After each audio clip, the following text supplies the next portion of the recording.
Tudo bem, irmãos? Bom dia, mais uma vez estamos juntos para estudar a Palavra de Deus, a revista da Escola Dominical, onde estamos estudando a revista Compromisso, o Cristianismo Pioneiro, livro de Atos dos Apóstolos. A gente estudou na primeira lição, Nasce a Igreja de Cristo. Na segunda lição, estudamos fatos marcantes no seu início, os sermões. Depois estudamos os eventos que mostraram que deu início ao crescimento da igreja. Depois a perseguição da igreja. Essa perseguição que fez com que o povo cristão convertido foi obrigado a sair de Jerusalém e ir para outros lugares para poder fugir da perseguição. E eles, fugindo da perseguição, começaram a expandir o evangelho de Cristo a outros lugares. E a lição de hoje, que é a lição 5, a gente vai falar sobre a igreja se amplia. A igreja ela deixa de ser uma igreja local para ser uma igreja mundial. E isso a gente vai ver nesse texto desse estudo de hoje, da lição 5. Olha aqui que diz a introdução do autor da revista. Os cristãos foram dispersos como um vento, levando a semente do evangelho que, onde caía, frutificava. Esse movimento de expansão marcou a história do cristianismo.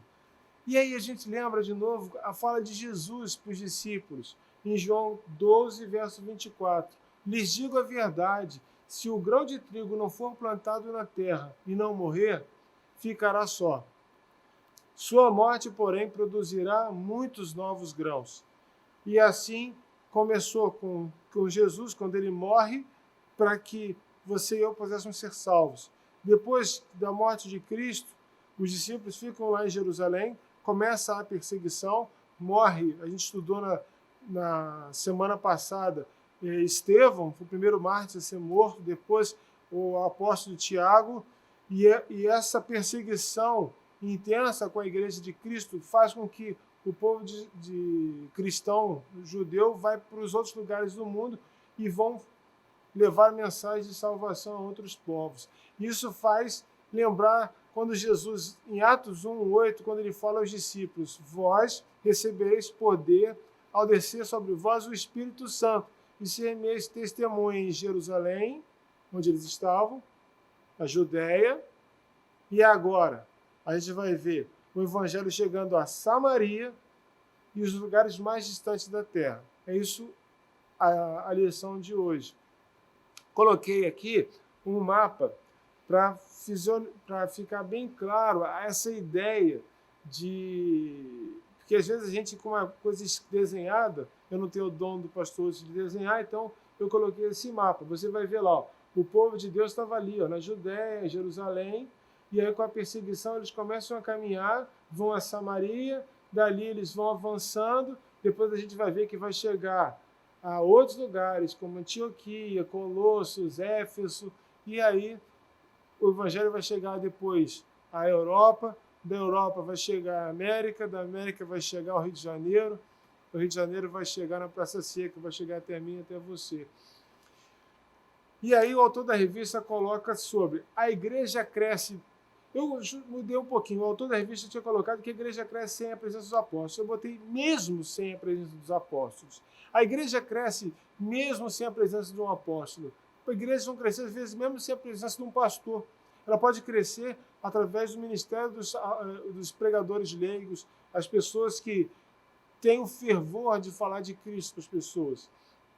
Então, a igreja cresce mesmo sem a presença dos apóstolos. A gente viu na semana passada que os apóstolos ficaram em Jerusalém, mas o resto do povo se dispersou para o mundo. E onde eles iam, eles pregavam o evangelho de Cristo.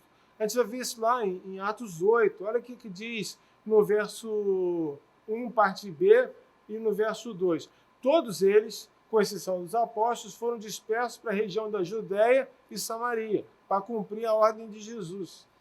Alguns homens, verso 4.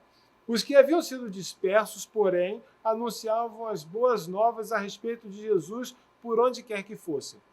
Como objetivo meu e seu, como igreja de Cristo. Onde a gente for, a gente tem que falar de Cristo para as pessoas. Seja no seu trabalho, seja na sua universidade, seja dentro da sua vizinhança, a gente tem que pregar Jesus.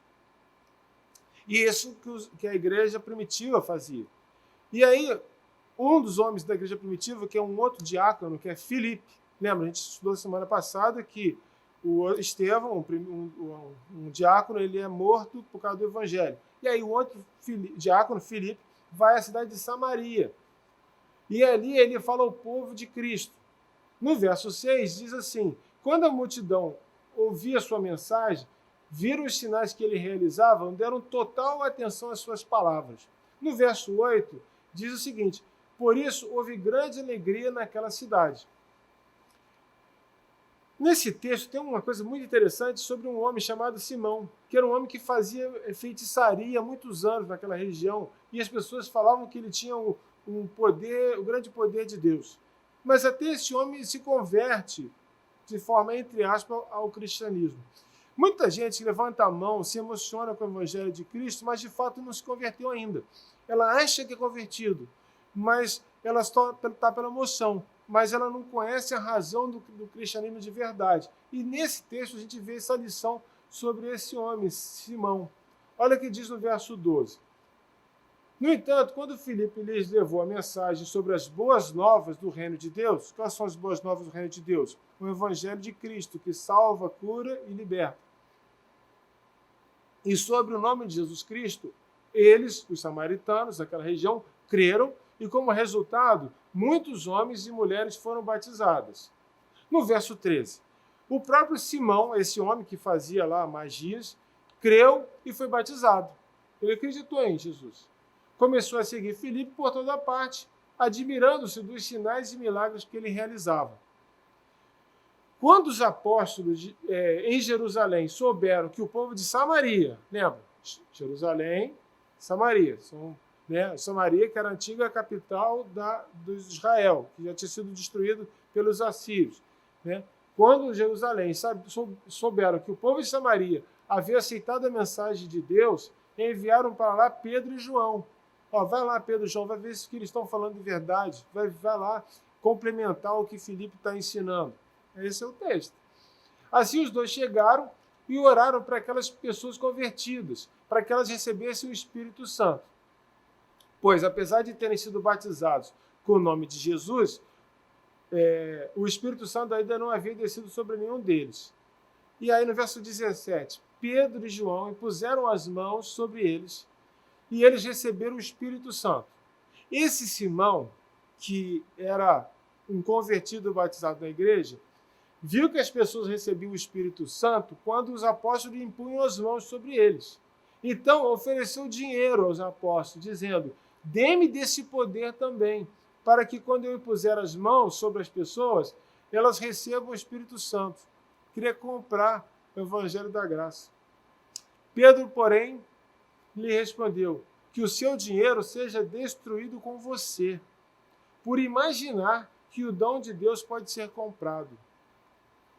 Você, Simão, não tem parte nem direito nesse ministério, porque o seu coração não é justo diante de Deus. Você está, enfim, de poder, de honra, de ganhar dinheiro. Essas coisas não são coisas do reino de Deus. Arrependa-se da sua maldade e ore ao Senhor. Talvez Ele te perdoe de seus maus pensamentos, pois vejo que você está cheio de amarga inveja e é prisioneiro do pecado. Parece que quando a gente lê esse texto, a gente vê tantas pessoas que estão dentro da igreja que ainda não se converteram, que elas parecem que têm esse mesmo sentimento de Simão, que é o poder, que é comprar a glória de Deus. E a glória de Deus não é vendida. Aí olha o que Simão fala: orem ao Senhor por mim, para que essas coisas terríveis não me aconteçam. Ele se arrepende daquilo. Então, se você conhece pessoas que estão na igreja, mas querem praticar coisas que não são do reino de Deus, advirta eles: olha, não é assim que caminham as coisas de Deus, não. E ore, e peça a Deus perdão do seu pecado. É exatamente isso que Pedro fala para ele. Olha aqui, ó. Vejo que você está cheio de amargura e inveja e é prisioneiro do pecado. Verso 22. Arrependa-se da sua maldade e ore ao Senhor.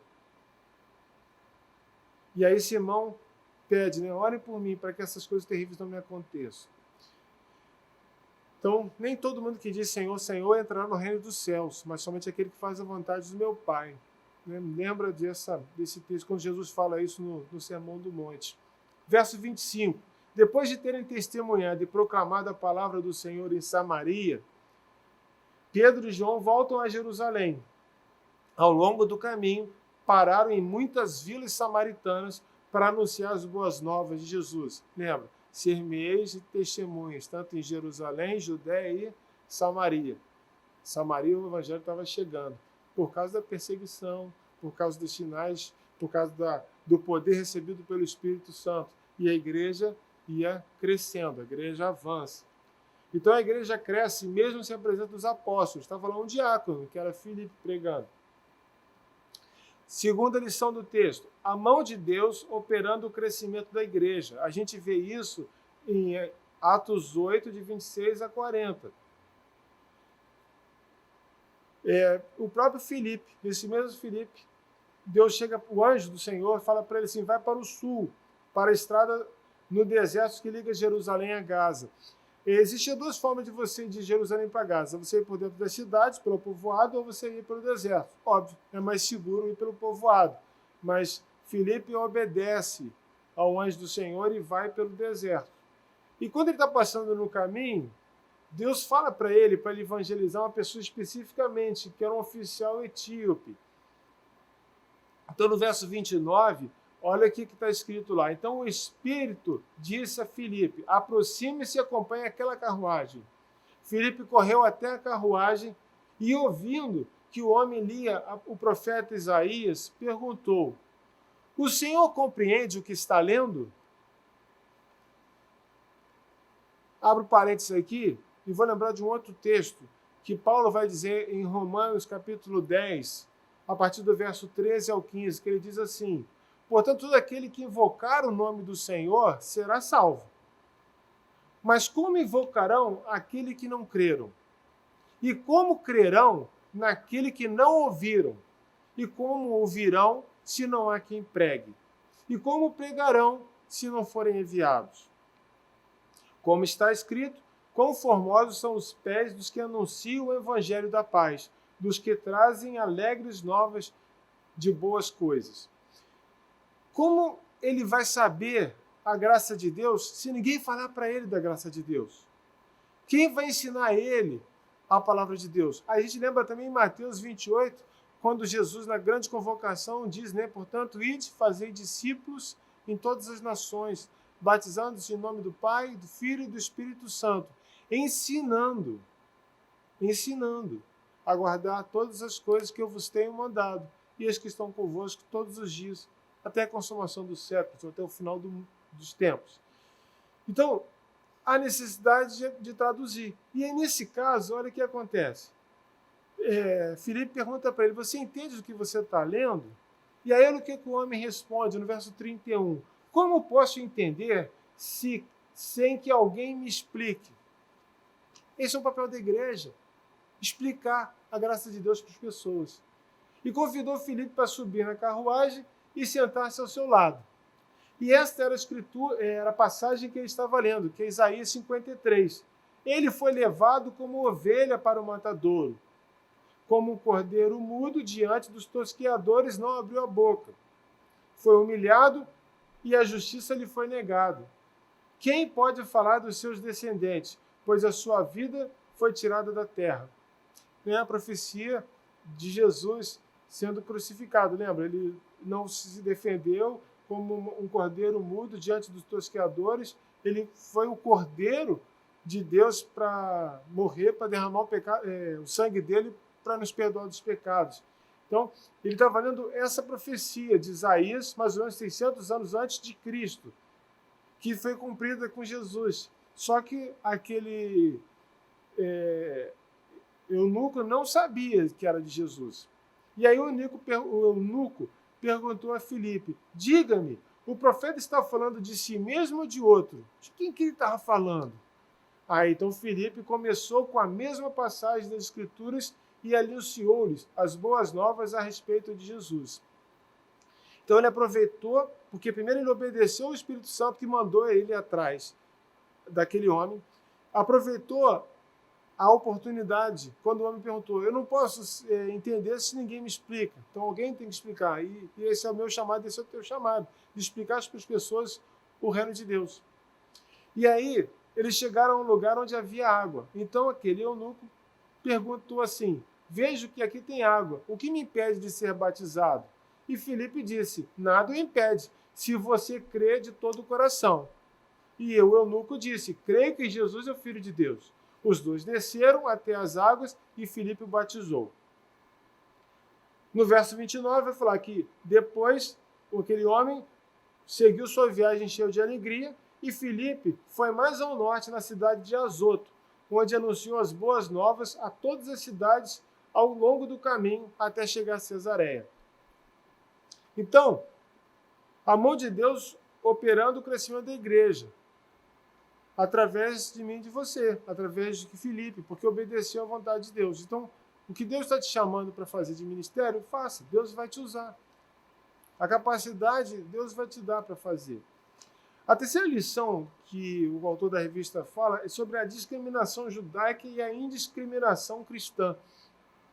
Os judeus, eles eram muitos... os judeus cristãos achavam que Jesus veio só para eles. Eles tinham dificuldade de achar que a salvação era para o mundo inteiro.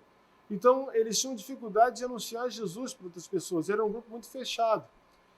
E um deles era Pedro, né, que tinha muita dificuldade com isso. Então, Pedro teve que ter uma visão específica disso para poder abrir a mente dele. Mesmo quando Jesus falou para ele que vocês serão, quando receber o poder do Espírito Santo, ser meus testemunhos em toda parte, tanto Jerusalém como Judeia e Samaria e em todos os lugares mais distantes da terra, para Pedro isso ainda tinha que quebrar esse paradigma na cabeça dele.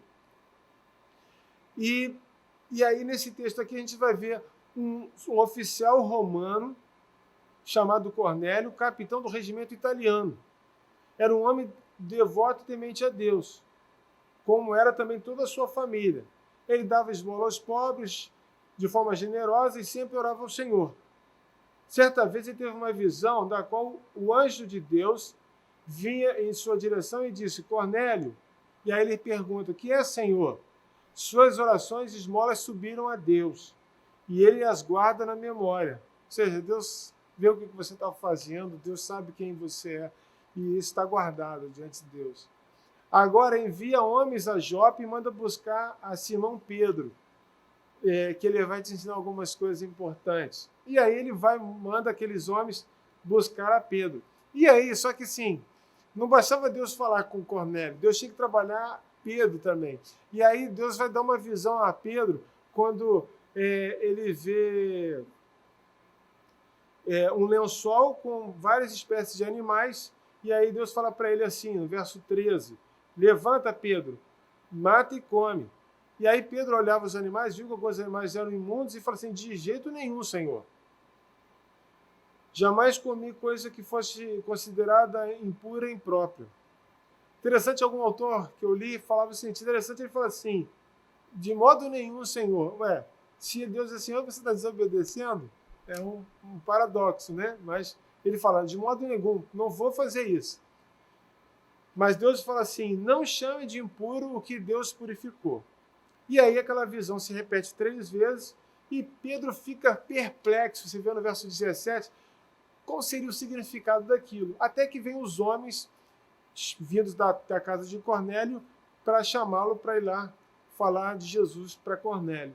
E aí, enquanto Pedro ainda refletia sobre a visão, no verso 19, olha ali, 3 homens vieram procurá-lo. E aí o anjo falou para ele, levante-se e desça e vá encontrar-se com eles. Não hesite em acompanhá-los, pois eu os enviei. Então, quebrar aquele paradigma de Pedro, que ele tinha que falar não só aos judeus, mas aos gentios, e que isso inclui eu e você, Deus teve que mostrar uma visão para Pedro, para ele aprender um pouquinho sobre isso. E aí, a quarta lição da revista, ele vai falar sobre o evangelho é pregado, tanto para a elite quanto para os servos. Né? Este Cornélio, ele bota todos da casa dele para ouvir o evangelho de Cristo. ele quis compartilhar com todo mundo. E aí você vai ver lá no verso 24, Cornélio os esperava, né? A Pedro e as pessoas que foram buscá-lo, e havia reunido os seus parentes e amigos íntimos. Quando Pedro chega à casa de Cornélio, versículo 25, Cornélio veio ao seu encontro e prostrou-se diante dele e o adorou. E aí Pedro desesperadamente levanta e disse: fique de pé, eu sou um homem como você, não tem nada que se ajoelhar diante de mim, não. Sou gente igual você. E os dois começaram a conversar e entraram na casa. E muitos outros estavam reunidos. Aí Pedro disse: vocês sabem que as leis judaicas, né, nossas leis, proíbem que um judeu entre num lar gentio como esse, ou se associe com os gentios. Só que Deus mostrou na minha visão, que Deus me mostrou que não devo mais considerar ninguém impuro ou próprio. Ou seja, Pedro abriu a mente aqui, viu que precisava falar do evangelho para todo mundo. E aí, Cornélio conta para Pedro a visão que ele teve, né? Que Deus ouviu a oração dele e se lembrou das suas esmolas. E aí ele manda que fosse buscar a Pedro. Aí no verso 33, assim mandei buscá-lo de imediato, e foi bom que tenha vindo. Agora estamos todos aqui, esperando diante de Deus, para ouvir a mensagem que o Senhor mandou que você nos trouxesse. E aí Pedro, cada vez mais maduro, né? Ele responde: vejo claramente que Deus não mostra nenhum favoritismo. Em todas as nações ele aceita aqueles que o temem e fazem o que é certo. Deus veio para todos. Jesus veio e amou o mundo. O mundo inclui judeus e gentios, brasileiros, americanos, africanos, índios, chineses, russos, todos. Ele amou todos, né? Jesus veio e amou o mundo para que todo aquele que crê não pereça, mas tenha vida eterna. Essa é a mensagem de boas novas para o povo de Israel. Há paz com Deus por meio de Jesus Cristo, que é o nosso Senhor de todos. Verso 36. Verso 37. Vocês sabem o que aconteceu em toda a Judéia, começando pela Galiléia, depois do batismo que João proclamou. João proclamou o batismo de arrependimento. Lembra disso? E aí no verso 38, depois do batismo de Jesus, o que acontece? Também que Deus ungiu Jesus de Nazaré com o Espírito Santo e com poder. Esse Jesus foi por toda a parte fazendo bem, curando a todos os oprimidos pelo diabo, porque Deus estava com ele. Aí Pedro vai falar: eu sou testemunha, né? Todos que conviveram com Jesus, nós somos testemunhas de tudo o que ele fez em toda a Judéia, Jerusalém, e onde o mataram, penduraram numa cruz. Mas Deus o ressuscitou no terceiro dia. O alicerce da Igreja de Cristo é que Jesus é um Jesus que não só morreu, mas Jesus ressurreto, que está vivo, e intercede por nós no céu. Isso é o penhor que a igreja tem. A nossa garantia de salvação é porque Jesus venceu a morte, por isso você vai vencer também, eu também. Aquele que crê em Jesus, ainda que morra, viverá, porque Jesus ressuscitou. Isso é a base do cristianismo. Aí ele vai dizer aqui, ó, verso 42. Esse Jesus que ressuscitou no terceiro dia nos mandou anunciar sua mensagem em toda parte e testemunhar que Deus o designou juiz dos vivos e dos mortos. Todos seremos julgados por esse Jesus. E todo aquele que não for achado no livro da vida será condenado. Mas para estar no livro da vida você tem que seguir a Jesus, porque Jesus é o caminho, a verdade e a vida. Ninguém vai a Deus, ao Pai, a não ser por Jesus. Aí, verso 43. A respeito dele, Jesus, que todos os profetas dão testemunho, dizendo: todo aquele que nele crê receberá perdão de seus pecados por meio do seu nome. É Jesus, o sangue de Jesus, que te purifica de todo pecado, te perdoa de todo pecado. E quando Pedro ainda falava isso a Cornélio e aquelas pessoas ali na casa de Cornélio, o Espírito Santo desceu sobre todos os que ouviam a mensagem. Todos. Inclusive Cornélio e sua família. Os discípulos judeus que acompanhavam Pedro ficaram admirados que o dom do Espírito Santo também fosse derramado sobre os gentios. No verso 47. Pode alguém se opor ao que eles sejam batizados agora como nós, porque também receberam o Espírito Santo, e aí eles vão batizar todo mundo. Então, ele ordenou que todos fossem batizados em nome de Jesus Cristo. E depois, Pedro fica ali mais alguns dias, provavelmente ensinando um pouquinho mais sobre Cristo àquela nova congregação, naquela igreja, na casa de Cornélio.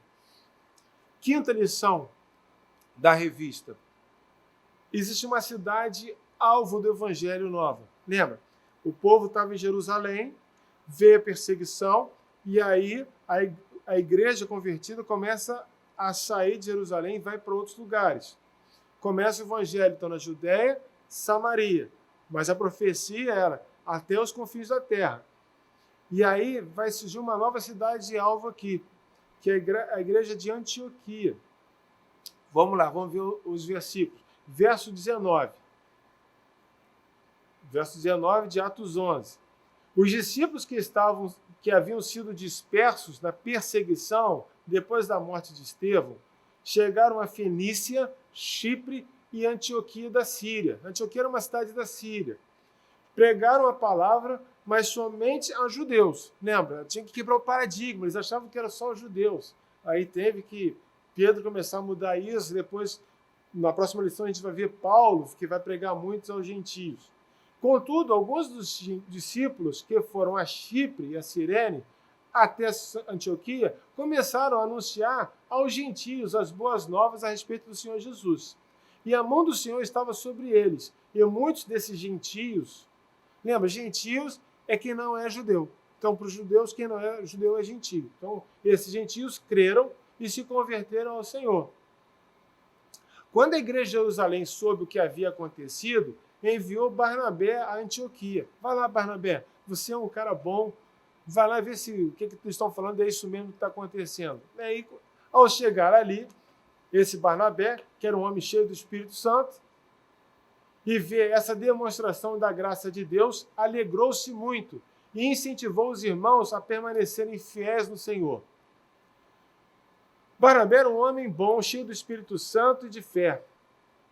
E uma grande multidão se converteu ao Senhor através do ministério de Barnabé. E esse Barnabé vai buscar em Tarso Saulo, que a gente vai estudar na próxima lição um pouco sobre Saulo depois. E quando o encontrou, leva a Antioquia. Ali eles permaneceram com a igreja um ano inteiro, ensinando muitas pessoas. Foi em Antioquia que foram os discípulos chamados de cristãos pela primeira vez. Então, essa expressão aos cristãos. A primeira vez que isso aconteceu foi na igreja de Antioquia. Então, ali começou o evangelho aos gentios e começou agora nós somos cristãos, pequenos cristos. Começa ali. Conclusão. Primeiro, lembra que havia um preconceito de Pedro para pregar aos não-judeus, aos gentios. Eu, você, todo mundo que não é judeu. Nossos preconceitos são barreiras que precisam ser demolidas para que possamos testemunhar o amor de Jesus com todos. Ou seja, Deus amou o mundo, todos, para que todo aquele que crê não pereça, mas tenha vida eterna. Não há ninguém tão bom que não precise de Cristo. E ninguém tão ruim que o sacrifício de Cristo na cruz não seja suficiente para salvá-lo. Então, a gente tem que pregar a todos, seja quem for, fale da graça de Cristo. Porque quem vai convencer o homem do pecado, da justiça e do juízo é o Espírito Santo. Mas Deus quer usar você e a mim para pregar as pessoas. Então, não tem esse preconceito. Segunda conclusão, devemos dar graças a Deus pela dificuldade, sabendo que Deus pode usá-las para testemunhar do seu poder e do seu amor para conosco. Então, as dificuldades, Deus usa as dificuldades para o bem do cristianismo. A capacidade de falar do amor de Deus vem de Deus. É Deus que capacita os escolhidos. Para a tarefa, toda tarefa que Ele coloca nas nossas mãos, Ele que vai te capacitar. Um outro homem, esqueci o nome dele, acho que era Bondes, o nome dele, ele dizia o seguinte: os homens estão procurando os melhores métodos de evangelização, mas Deus está procurando os melhores homens para usar, porque Deus não usa método, usa gente, usa eu e você para falar de Cristo para as pessoas. E por último, quando Deus nos chama, Ele espera de nós obediência, que a gente faça aquilo que ele está pedindo. Então, seja benção no reino do Senhor e faça o que Deus tem colocado no teu coração para o reino. Lembre-se que Jesus falou: recebereis poder ao descer sobre vós o Espírito Santo, e ser-me-eis testemunhas em toda a parte, tanto em Jerusalém, Judéia, Samaria e nos lugares mais distantes da terra, que isso inclui Antioquia, onde o Evangelho vai brotar de forma muito intensa, a gente vai estudar nas próximas lições, a Europa, as Américas, o Brasil e aqui na Praça Seca. Isso tudo pela misericórdia de Deus. Botei novamente aí o mapa da segunda viagem de Paulo, para você ter ideia da expansão do Evangelho que vai começar a ser descrito nas próximas lições de Atos. E no próximo domingo a gente vai estudar: surge o apóstolo aos gentios. Mas isso é para domingo que vem, e que Deus nos abençoe.